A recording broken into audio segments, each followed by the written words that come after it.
Bismillahirrahmanirrahim. Alhamdulillahirrabbilalamin. Wassalatu wassalamu ala al-anbiya'i wal mursalin Sayyidina wa maulana Muhammadin. Asyhadu an la ilaha illallah wa asyhadu anna Muhammadar Rasulullah. Raditu billahi rabba wa bil islami dina wa bi Muhammadin nabiyya wa rasula. Rabbi shrah li sadri wa yassir li amri wahlul 'uqdatam min lisani yafqahu qawli. Rabbi zidni ilma warzuqni fahma. Amin. Saudara-saudara, kita ketemu lagi dalam video ini. Video ini akan mengungkap tentang Adam Smith. Kita tahu bahwa Adam Smith sering disebut sebagai bapak ekonomi internasional karena pemikiran-pemikiran Adam Smith ini dikaji oleh para pengkaji-pengkaji ilmu ekonomi. Ilmu ekonomi tidak bisa dilepaskan dari pemikiran Adam Smith karena dalam pemikiran Adam Smith inilah yang kemudian mengilhami perilaku-perilaku ekonomi yang kemudian dikaji secara luas, secara internasional. Saudara-saudara, kalau kita lihat siapa Adam Smith, Adam Smith adalah seorang filosof moral yang mengajar di Glasgow University. Adam Smith ini pemikiran-pemikirannya memang tergolong pemikiran yang dahsyat, sehingga hingga kini pemikiran Adam Smith ini masih terus dikaji, bahkan merupakan fundamental dari berkembangnya ilmu-ilmu ekonomi itu, terutama dalam pemikirannya yang dituangkan di dalam buku yang berjudul The Wealth of Nation. Buku itu terkenal dengan sebutan The Wealth of Nation. Itu merupakan singkatan dari judul aslinya An Inquiry into the Nature and Causes of the Wealth of Nation, yang ditulis pada tahun 1776. Saudara-saudara, kalau kita lihat sejarah panjang dari kehidupan Adam Smith, sebenarnya tahun 1776 ini merupakan momentum bersejarah bagi sebuah pemikiran yang besar, ya, terutama yang terkait dengan pemikirannya Adam Smith juga, yang dituangkan dalam The Wealth of Nation tadi itu. Setidaknya kita mencatat ada beberapa peristiwa yang terjadi pada tahun 1776 yang ini nanti ada kaitannya dengan kemunculan buku The Wealth of Nation itu. Yang pertama adalah pada tahun 1776 itu terbit tulisan dari Edward Gibbon dengan judul History of the Decline and Fall of the Roman Empire. Tulisan dari Edward Gibbon ini hampir memiliki kesamaan semangat yang ditulis dengan Adam Smith dalam The Wealth of Nation itu. Karena apa? Di dalam kitab yang ditulis oleh Edward Gibbon ini, kitab ini menjunjung tinggi peran dari sains dan nalar. Ya, sains dan nalar itu menjadi menguat untuk merupakan sebuah reformasi pemikiran dari masa-masa sebelumnya yang cenderung fanatisme religius, kemudian mengedepankan kepada tahayul dan bersifat kekuasaan aristokratik. Di dalam bukunya Edward Gibbon ini juga sudah mulai tertuang pemikiran-pemikiran tentang individualisme ekonomi. Jadi dua pemikiran yang ada di dalam bukunya Edward Gibbon ini yang mengedepankan sains dan nalar dan individualisme ekonomi, inilah merupakan tonggak yang memperbaiki atau merevisi pemikiran-pemikiran atau perilaku sebelumnya yang cenderung pada fanatisme religius, tahayul, kekuasaan aristokratik dan lain sebagainya. Pun pada tahun 1776 itu di Amerika Serikat lahirlah deklarasi kemerdekaan Amerika yang dimotori oleh Thomas Jefferson. Thomas Jefferson pada tahun 1776 itu mengungkap prinsip-prinsip kehidupan, kebebasan, dan pencarian kebahagiaan. Tiga prinsip ini, kehidupan, kebebasan, dan pencarian kebahagiaan ini, menurut Jefferson adalah merupakan hak-hak dasar. Dan inilah yang kemudian dituangkan sebagai landasan konstitusional Amerika.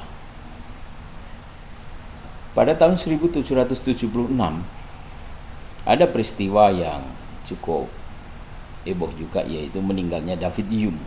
David Hume ini adalah seorang pemikir etika, pemikir moral yang mengilhami Adam Smith. Dan David Hume juga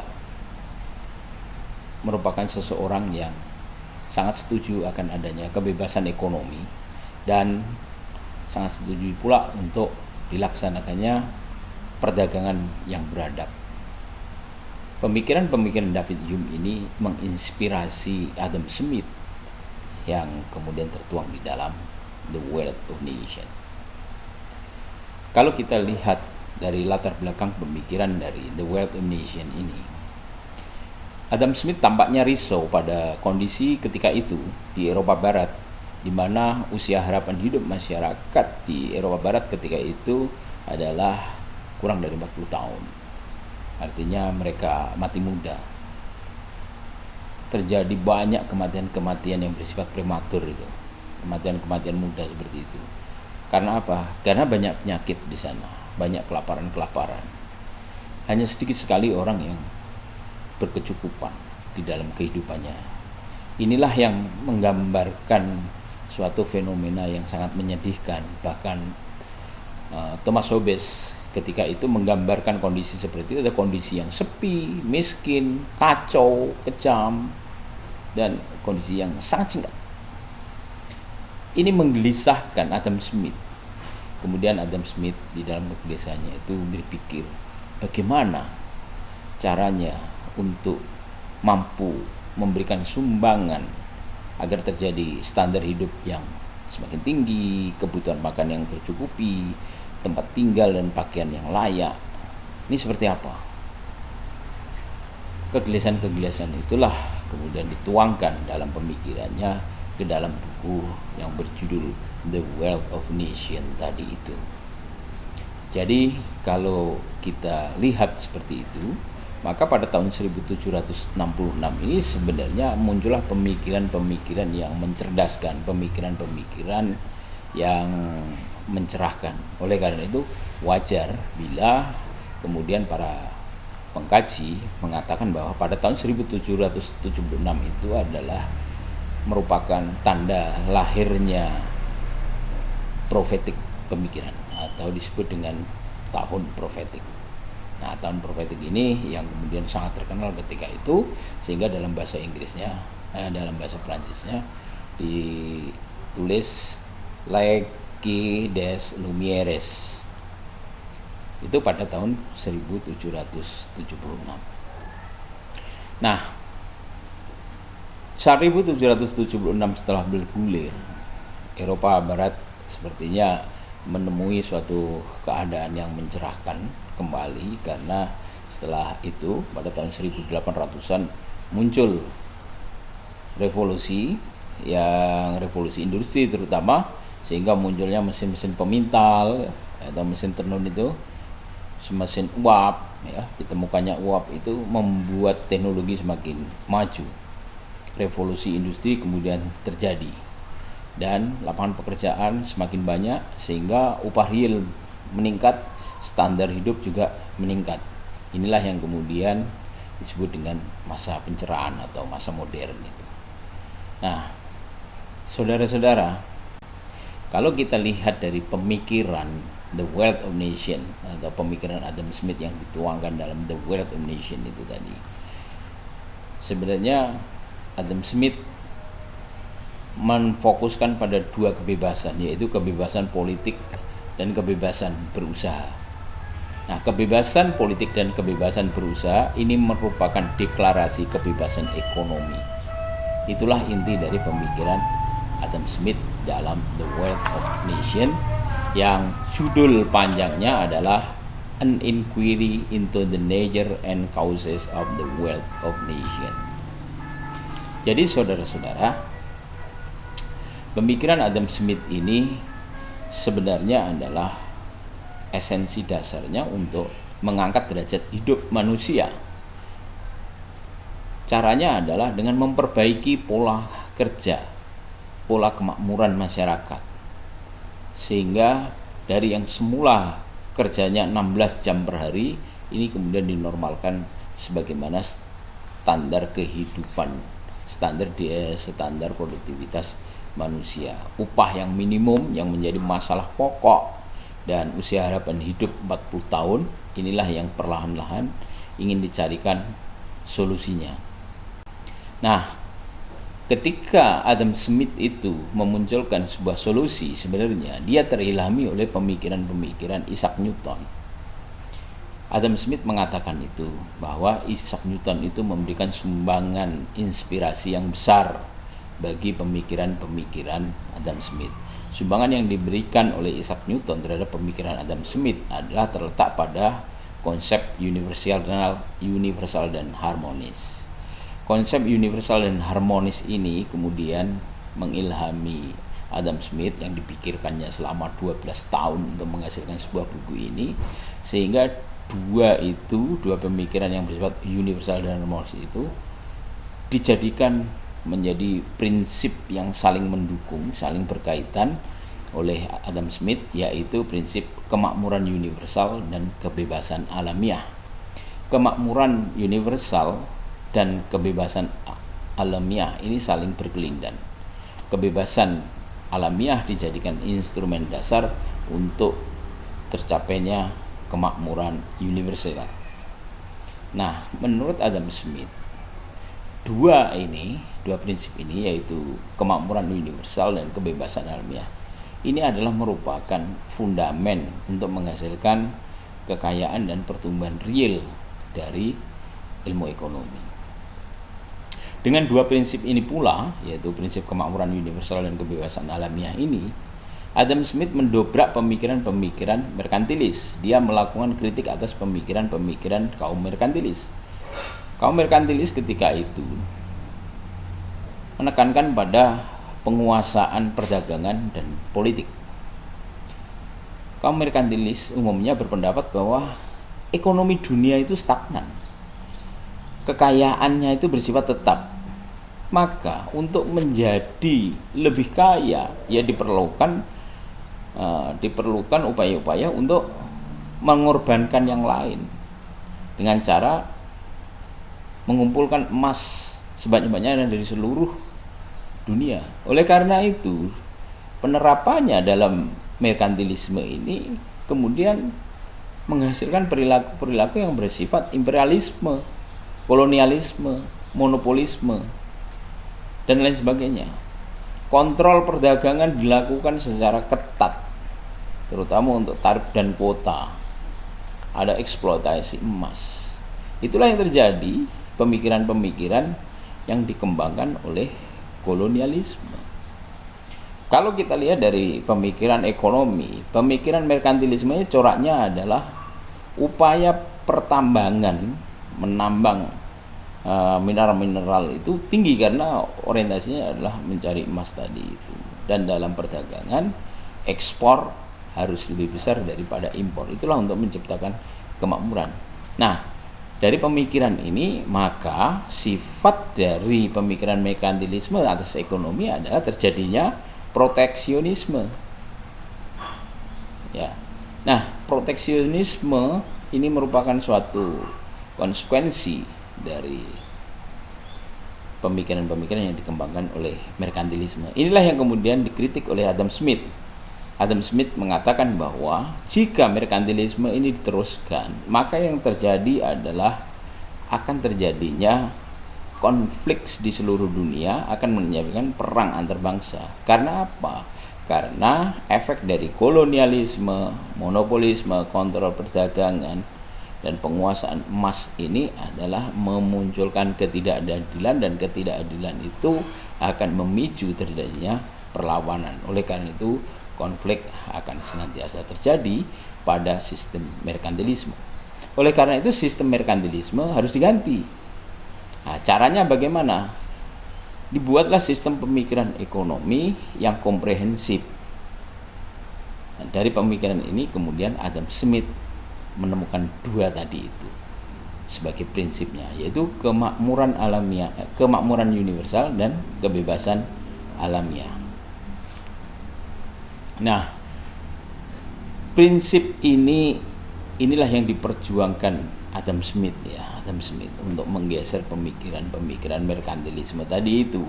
Karena pemikiran merkantilisme itu hanya menguntungkan pihak produsen dan monopolisme. Konsumen selamanya akan menjadi korban, dan konsumen dalam kehidupannya tidak akan ada pertumbuhan. Ketika tidak ada pertumbuhan, maka kesejahteraan tidak akan terjadi. Kesejahteraan hanya miliknya kapitalis yang itu diwakili oleh para produsen tadi itu. Dan kalau itu terjadi dalam jangka panjangnya, akan terjadi hambatan-hambatan perdagangan. Nah, solusinya bagaimana? Solusi yang ditawarkan oleh Adam Smith adalah hapusnya tarif dan kuota. Kuota dan tarif itu harus dihilangkan. Inilah yang nanti mengilhami perdagangan bebas gitu. Kemudian implementasi realnya harus dilakukan perdagangan internasional. Proses transaksinya bisa dilakukan dengan mengacu kepada keunggulan absolut masing-masing suatu negara. Dengan demikian akan terjadi persaingan bebas. Ya, dengan persaingan bebas itu maka akan terjadi proposisi secara substantif untuk meningkatkan kekayaan dan pertumbuhan itu. Itulah prinsip dari The Wealth of Nation. The Wealth of Nation ini pada dasarnya dimulai dari berbagai diskusi di antara Adam Smith dan para kawan-kawannya, terutama untuk mengungkap suatu permasalahan pokok yang selama ini menggelayut di Eropa Barat, yaitu bagaimana kekayaan dan kemakmuran ini bisa diciptakan untuk mengatasi problem-problem tadi itu, yang usia harapan hidup kurang dari 40, kemiskinan, kekurangan pangan, banyak penyakit dan lain sebagainya. Dari upaya untuk mencari solusi ini yang bertujuan untuk mencari jawaban untuk pertanyaan bagaimana kekayaan dan kemakmuran itu bisa diciptakan, maka diperoleh 3 hal yang itu sangat berguna karena sebagai fundamen pemikiran Adam Smith di dalam The Wealth of Nation, yaitu 3 itu adalah: 1, pertama adalah kebebasan atau freedom, yang kedua adalah kepentingan diri sendiri, self interest, yang ketiga adalah persaingan, kompetisi. 3-tiganya ini harus dijalankan secara simultan karena 3-tiganya ini merupakan satu kesatuan yang tidak bisa dilepaskan. Nah, ketiga-tiganya inilah yang nanti itu memperkuat tesis adanya perdagangan bebas. Logikanya begini, kebebasan itu harus ada, terutama kebebasan untuk produsen maupun kebebasan untuk konsumen. Ya, tentu saja kalau kita lihat dari kebebasan untuk produsen adalah kebebasan untuk melakukan produksi dan kebebasan untuk berdagang. Dengan demikian ada produktivitas. Ketika ada produktivitas, maka ada tenaga kerja yang bekerja. Ketika ada tenaga bekerja, maka ada kapital yang bertambah. Oleh karena itu, kebebasan ini harus diciptakan supaya produktivitas meningkat, tenaga kerja bisa bekerja sehingga nanti menghasilkan pendapatan dan kapital juga berputar. Ini terjadi bila mana adanya suatu kebebasan. Kemudian kepentingan diri sendiri atau self interest ini juga harus ada karena ini merupakan infrastruktur dalam memunculkan kemakmuran. Karena apa? Dengan kepentingan diri sendiri ini akan terjadi kebebasan untuk melakukan usaha dan kebebasan untuk membantu orang lain. Dan ini 2 ini digunakan oleh Adam Smith untuk berperilaku secara universal. Ya. Orang itu akan melakukan usaha dan akan membantu orang lain kalau dia mementingkan diri sendiri. Pada dasarnya adalah melakukan usaha atau membantu orang lain adalah mementingkan dirinya sendiri. Karena apa? Karena dengan membantu orang lain maka dia akan memuaskan dirinya sendiri. Nah, inilah yang diungkap bahwa tidak ada makan siang gratis, itu tidak ada. Semua adalah berkaitan dengan kehendaknya diri sendiri tadi itu. Kemudian persaingan itu harus ada. Competitiveness ini harus ada. Competition ini harus ada. Untuk apa? Untuk menguatkan produktivitas dan perdagangan tadi itu. Ya, baik itu dalam menghasilkan barang ataupun jasa. Sehingga ketiga-tiganya ini ketika digabung, inilah menjadi faktor-faktor penguat dari perdagangan. Nah, ketiga faktor ini harus terjadi secara alamiah, tidak perlu dilakukan setting yang disaranai atau diintervensi oleh pemerintah, tidak perlu. Jadi pemerintah di situ fungsinya hanyalah sebagai pengawas saja, tidak bukan sebagai pengarah. Supaya apa? Supaya harmoni alamiah itu terjadi. Nah, ini sebagaimana konsep dasar awal dari The Wealth of Nation tadi itu adalah kemakmuran universal dan kebebasan alamiah. Kebebasan alamiah harus terjadi. Kebebasan alamiah terjadi ketika ada kebebasan yang diberikan kepada warga negara. Negara tidak perlu campur tangan. Dengan harmoni alamiah inilah buruh akan leluasa untuk bekerja, pemilik tanah juga akan leluasa untuk mengembangkan produktivitas tanahnya, kapitalis juga akan mengembangkan kapitalnya, sehingga perputarannya ini akan terjadi harmoni secara alamiah. Nah, sebenarnya saudara-saudara, konsep inilah yang kemudian muncul dengan credo laissez-faire, laissez-passer tadi itu. Ya. Nah, saudara-saudara,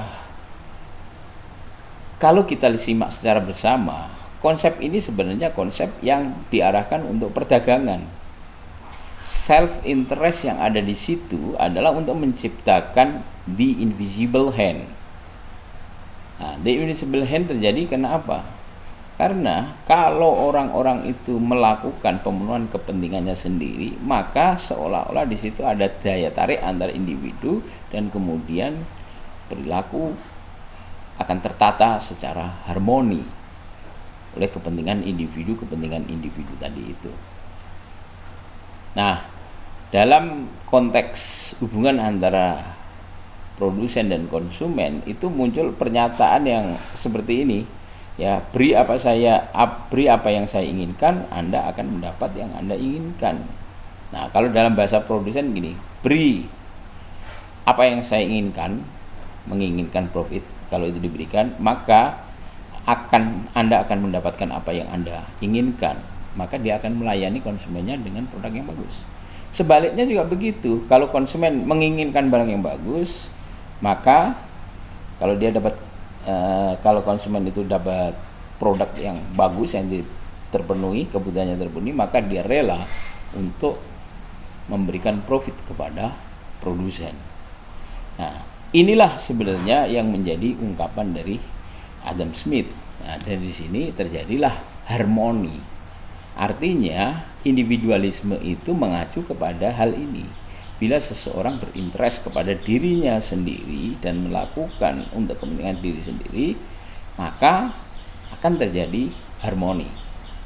Nah, tentu saja kalau konsep individualisme ini Anda lihat dari sisi altruisme, tentu saja sifat ini akan tercela. Karena apa? Kalau Anda memandang dari prinsip altruisme, maka yang terjadi adalah pola pandang yang melihat kecenderungan apa yang dilakukan oleh pemikiran Adam Smith ini adalah kecenderungan untuk ketamaan, kesombongan, egoistis, perusakan lingkungan, dan lain sebagainya. Tapi kemudian kalau kita lihat secara mendasar, Adam Smith justru menempatkan individu pada porsinya masing-masing. Altruisme perilakunya cenderung melakukan kebaikan budi kepada orang lain. Nah, melakukan kebaikan budi orang lain ini pada sisi negatifnya adalah membuat orang yang diberi adalah menjadi malas sehingga nanti menggantungkan. Kalau itu menggantungkan proses yang seperti itu, maka maka hakikat kemanusiaannya justru tidak akan maksimal. Karena apa? Karena dia hanya mengharapkan dari imbalan orang lain. Oleh karena itu bagi Adam Smith itu tidak bisa. Orang itu harus didudukkan pada kondisi individualisme yang merdeka, yang bebas, yang mampu melakukan apa saja. Oleh karena itu konsepnya adalah individualisme tadi itu. Nah, dalam pandangan saya individualisme yang dilakukan oleh Adam Smith ini adalah individualisme yang etis. Karena apa? Karena dengan konsep ini mampu menciptakan kemakmuran universal. Nah, instrumennya berupa perdagangan. Nah, dalam perdagangan inilah nanti akan terjadi institusi pasar, institusi hukum, institusi komunitas agama, dan lain sebagainya, yang semua itu berfungsi untuk kontrol. Ya, berfungsi untuk kontrol, berfungsi untuk memacu terjadinya disiplin diri. Dan di situ juga bisa muncul tentang kedermawanan. Ya, inilah memang dalam konsepnya Adam Smith ini asumsinya harus ada sistem hukum yang kuat. Itu yang harus diciptakan. Nah, dengan demikian sistem hukum yang kuat ini adalah menjadi prasyarat untuk terjadinya iklim moral yang baik. Nah, itu esensi pemikirannya Adam Smith ketika kita lihat dari aspek moralitas dan etik.